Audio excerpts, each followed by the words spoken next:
Hello and welcome to day 7 of our 12 days of English Single Malt Whiskies. I'm joined again by Luke John. Hey up. And today we're going to Yorkshire and we're looking at a distillery called Cooper King. Now, Cooper King was founded by a husband and wife team when they were out in Tasmania. They visited lots of distilleries out there and they liked how they were running small, eco-friendly little distilleries. So they came back to UK from their holiday, Tasmania from the holiday, and wanted to set up a distillery.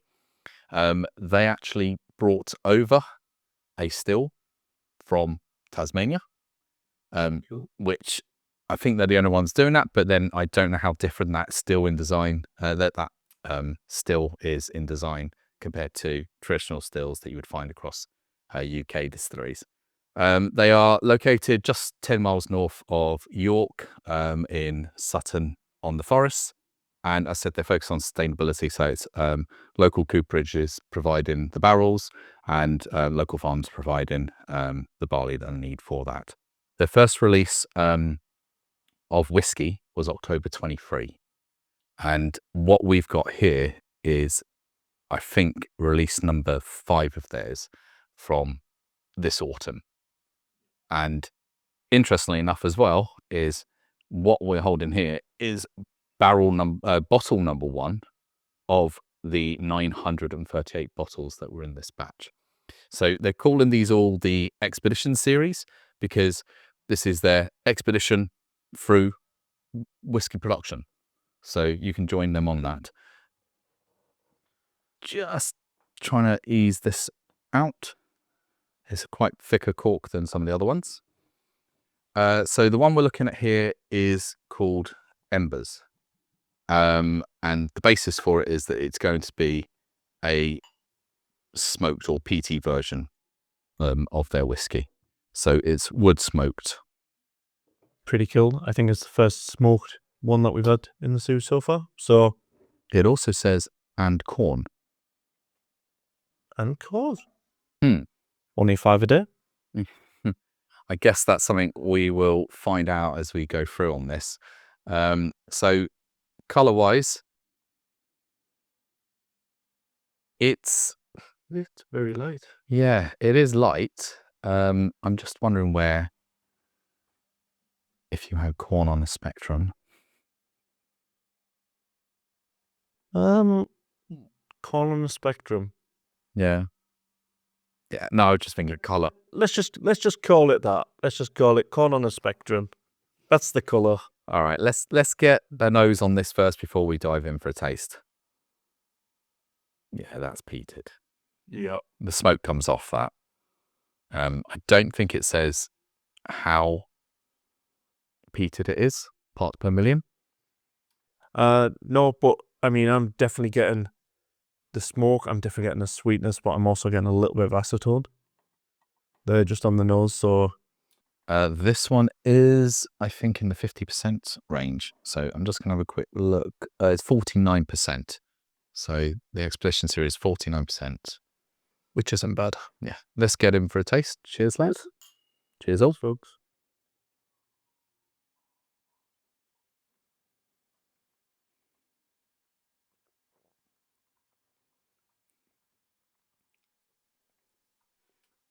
That is rather chuff and lovely. It's smooth.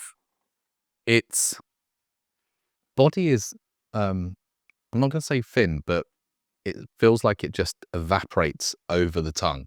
It just disappears, leaves you with that smoke, but there is that drying element that goes with it as well, but it's also sweet.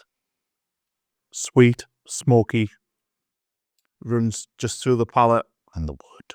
And the wood, yeah, it's, on that first taste, it's pretty good. Yep. I'm going to go again.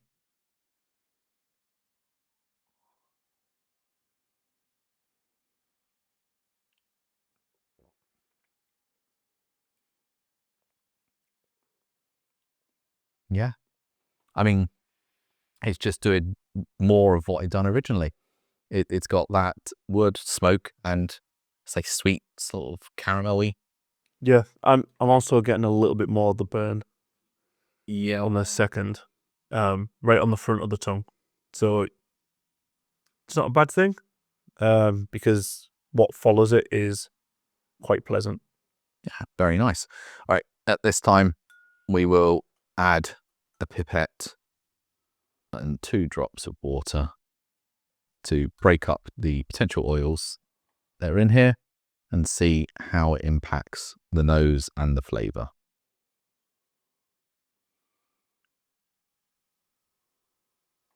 As I find with most peated whiskies, it doesn't really change the nose too much because the peat is the dominant feature, even when it's low parts per million. But it is slightly sweeter, I find. Just a tad, but it's definitely a little sweeter. But taste-wise,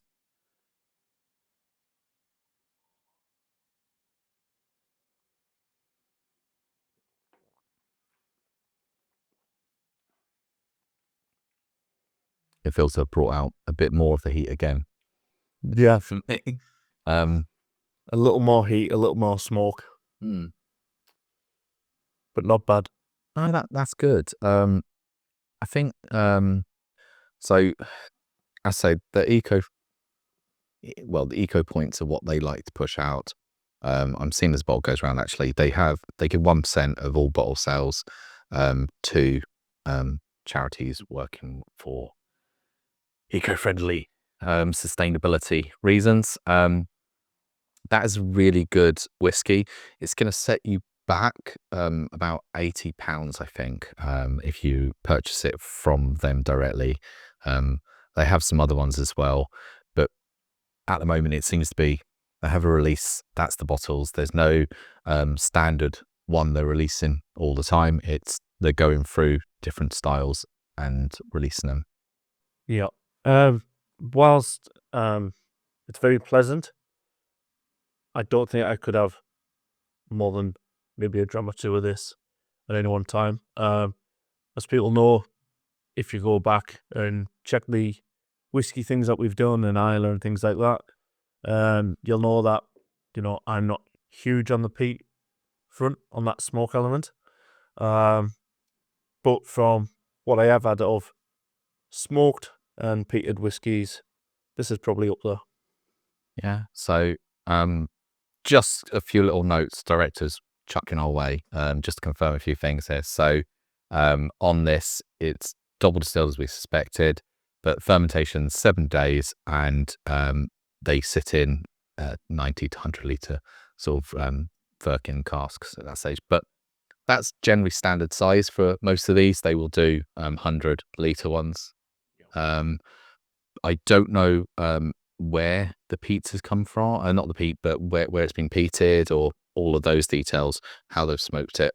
It'd be interesting to see how that was done.